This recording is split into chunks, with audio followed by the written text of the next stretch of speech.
Okay guys, welcome to today's video where we're going to be talking about odometer error.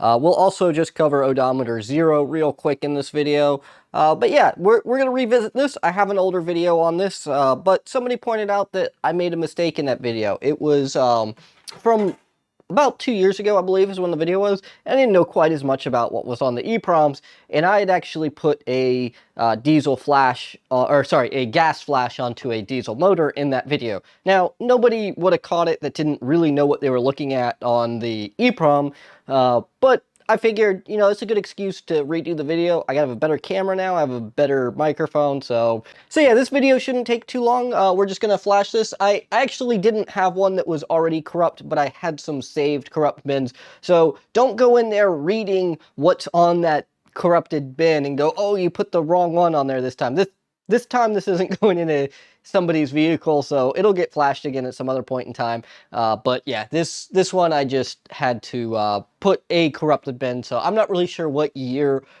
bin I put on there, but this is an 0304 gas instrument cluster, is what we're going to be building, so I will be putting the correct one onto it afterwards. So let's just get into this and get started. Okay, so before we actually get started, let's actually look and see what odometer error even is. So let's go ahead and turn on the cluster.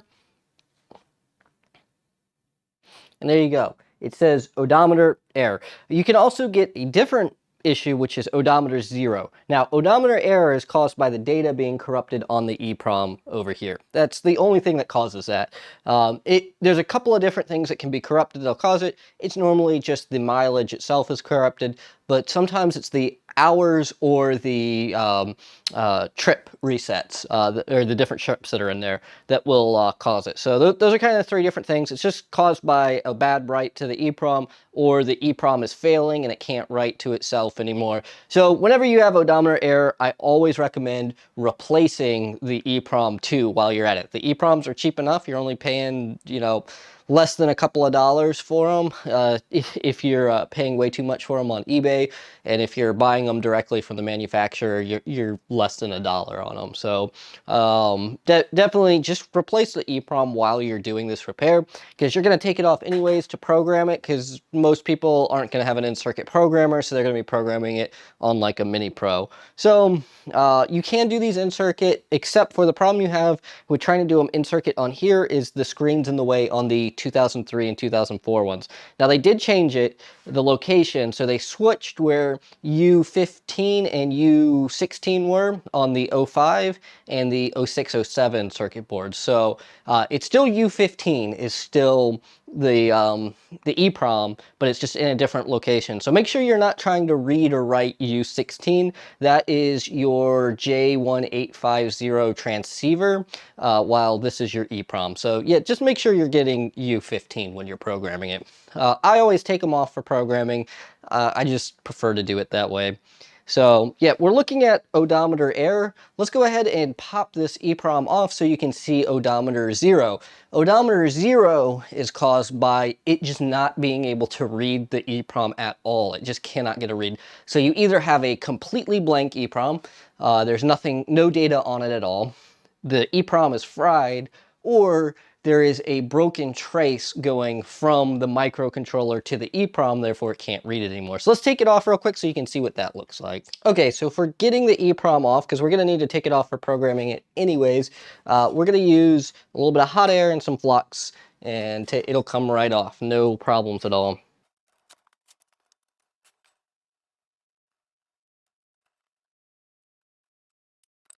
And so that's all there is to actually taking the Eprom off. Super easy to do. As long as you have a hot air station, you can use 2 soldering irons with the knife blade on there, the knife tip, or they make actually special SOIC 8 Eprom, not Eprom, SOIC 8 tips for your soldering iron that you can put on there, where it's just one tip and it's got the 2 blades coming down on it for taking off desoldering SOIC8 packages. So that's something you can use. I don't own any of those tips. I find those kind of specialized and something I wouldn't use much, but I do see them on other people's workbenches occasionally. So let's go ahead and hook this thing back up, power it up, and you will see the odometer 0, and that is because it just simply cannot communicate to the Eeprom. In this case, it's because we don't have an Eeprom plugged in, but you can have odometer 0 with one on there. So yep, that is odometer 0. That means it cannot communicate at all to the Eeprom. Again, a couple of different things can cause that. Just a completely blank one, or just no actual physical communication because it's dead, not getting power to it, or you have a cut trace. So let's take a look at a really commonly cut trace that causes that odometer 0. Okay, so to give you an idea of where this trace is, I have the camera going too, but yeah, so this right here, I see it all the time where they're desoldering the oil pressure stepper motor, and they nick this line right here, which is the chip select line on the Eeprom, if I recall correctly. I know it goes to the Eeprom. It's either one of the data lines or it's the chip select, but I'm pretty sure it's chip select, and it's always this one that I see it get damaged. I haven't seen this one, even though it's the same trace. For some reason, it's right here. They just get too aggressive with their desoldering gun. They nick it, and then they get odometer 0, and they've replaced the Eeprom, programmed the Eeprom, and done everything they can do to find the problem, and still doesn't find it. It's always that trace right there. It gets nicked. I've been seeing lately more and more where I'm getting corroded vias that are just completely corroded and not getting contact anymore. Now, I haven't seen that for the Eeprom, but I've seen it for other problems on the board.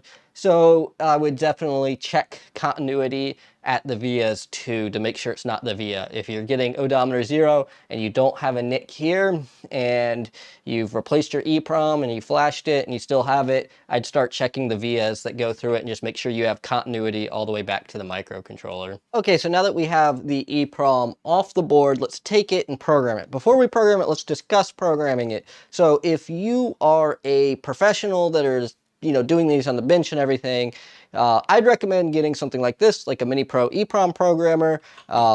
It works great for it. If you're a do-it-yourselfer and you're doing one instrument cluster, just to get your own back up and running, I'd recommend building this little project that I made. It's a Arduino-based Eeprom programmer. So the reason why I recommend it is just because it's cheap, and you don't have to build it in a circuit board. You can absolutely just breadboard it out, and you don't even need any of these components around there. All is what you need is this, and you're gonna hook up SPI. I have videos on how to do that on the channel. Just Google or search the channel for Arduino Eeprom programmer and you'll find it. So that way you can build that yourself if you're just, DIYing this to get it back up and running. These aren't terribly expensive though. And if you're just not up to, if you watch the video and you go, oh, I'm not up to doing that, just get one of these. I have a video on another Eeprom programmer that I've used before. It's a CH341 Alpha. I do not recommend those. The reason why is there's no proper, the whole thing's just poorly designed. So it's not properly hooked up with a fuse or anything to protect your computer. So if you short it out, you're going to damage your computer. There's no filtering in between the CH341 and whatever you're hooking up to. So if you accidentally grab it wrong or set it up wrong and it shorts and you get a dead short across it, it's going to burn up that 341, and then it's going to burn up your USB drive because it's all just a straight line. There's nothing protecting it. The fuse on it is a 0 ohm resistor. So yeah, take that fuse how you want to. It's not a fuse, and yeah, it's only rated to a quarter watt. But I showed on the channel you can put much more than a quarter watt through it for longer than I was expecting. So yeah, I don't recommend the 341s. I know they're really popular in the hobby automotive community, but it's just asking for trouble. It is asking for a dead USB port on your computer. So I don't recommend those for that reason. They do in-circuit programming pretty well though, because again, there's no current limiting or anything, so it'll just pump that whole 5 volts into the rail, get everything going, and do it in circuit. So yeah, don't get the 341. And they do sell the Mini Pros that can do in circuit. The thing is there's overcurrent protection in here, and on this 5 volt rail that the Eprom is on, the microcontroller is also on it, and so it goes into overcurrent protection. I believe that these guys are also on that same exact 5 volt rail. I'd have to double check it, but yeah, there's too much of a load on that 5 volt rail, so if you try to do it in circuit with this, it just won't work. The Linux version of the firmware kind of ignores the overcurrent protection, so I've heard that you can do it on Linux with this in circuit, but I don't know. It takes 2 seconds to take the Eprom off, and if you're dealing with odometer error, you're going to replace the Eprom anyways. You're not going to put that same one back on, just because a lot of times it's just the Eprom itself is getting old, wearing out, and doesn't want to program anymore. Okay, so now let's program this now that we got the Eprom socketed into the programmer. So if you've never used the Mini Pro software, you just make sure you select the correct IC. So the M95020 is what you're using. That's an ST chip. Yes, these ones are ATMELs that came on here. Okay, so the original on there is a ATMEL with a different part number, but it's functionally the same thing as an ST95020. So let's go ahead and we're just going to put one of these random ones that I have because this isn't going into somebody's truck. So we'll just go with the 2003 to 2004 truck one that we got sitting here. And let's see what features we have. So come down here. So no trans temp. So let's go ahead and give that trans temp while we're at this. Okay, that's the only thing I'm going to change on there. That turns on trans temp. And then this is the mileage. We can use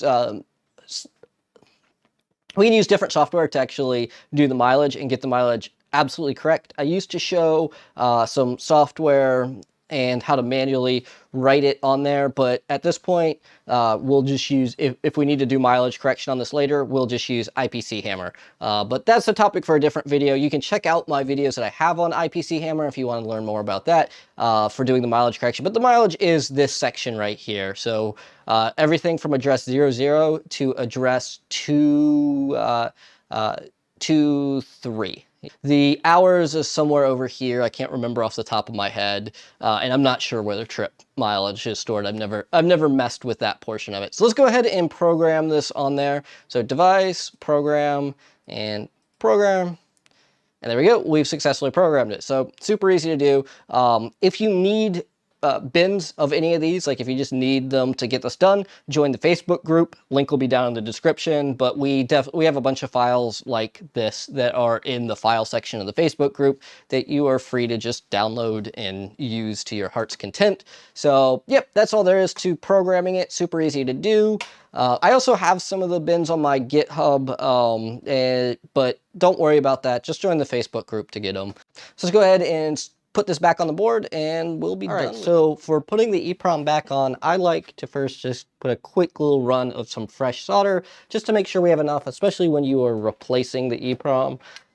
So just come by real quick, tap a little leaded solder onto your soldering iron and go to it. So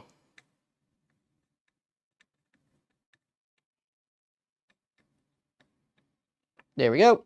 Fresh solder on all the pads. Yeah, I went really quick with it, so we got a little bee stinger here with some cold solder joint, but that doesn't matter because that's not our solder joint anyways. We will be putting the Eprom on, and that will, with hot air, and that'll be putting it on there. So let's go ahead. The orientation of your Eprom, the pin 1 position is on this side of the board. So the easy way to remember it is the text is going to read the same way as it reads on your Infineon chip. So just take a good look at it, and there we go. So that would be the correct orientation. I know you can't see it on the camera, but even if I was using the microscope, it's really hard for the light to hit it right and the camera to actually be able to read what these ICs say on them. So yeah, that's all there is to it. Get the hot air. Should give you guys a better angle there.